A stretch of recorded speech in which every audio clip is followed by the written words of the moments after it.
of the candidates ready to take Governor Gavin Newsom's job are debating in Orange County tonight. Former San Diego Mayor Kevin Faulconer is among the gubernatorial recall candidates who just took the stage at the Richard Nixon Presidential Library in Yorba Linda. Our political reporter Morgan Reiner has more on the selection process for this debate and who declined to participate.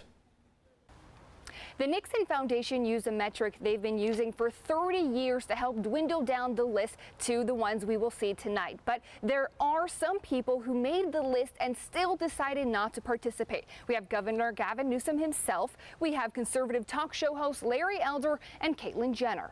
It was a complete and total victory. Polls out this week put conservative talk show host Larry Elder at the top of the recall list if a majority of people voted to oust Governor Newsom. If the election were held today, if Newsom were recalled, Larry Elder would be replacing him. But you won't see Elder at the first recall debate. He's attending a fundraiser. There's many factors looming against Newsom, but there's also enough time and enough money for him to shore up his base. Newsom's base is going to be crucial, says Core Decision Analytics President Adam Rosenblatt. It's all going to be about turnout. How do you get the voter to turn out for you during a debate?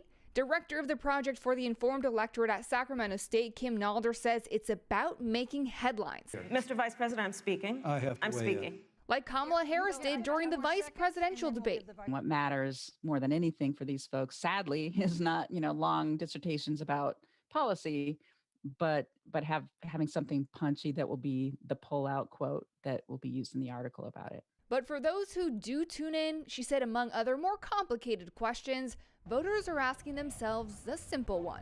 It's, that the old who would you like to have a beer with test, right? Like does this person come across as someone I just generally like, or do they seem like somebody who's on the side of people like me? At this point, we can only make educated guesses on what the topics that are going to be covered in this 90-minute long debate. Of course, there's COVID with school starting at the top of everyone's minds, but there's also wildfire, drought, homelessness. Again, I'll have all of that coming up for you starting on the later shows at 10 and 11.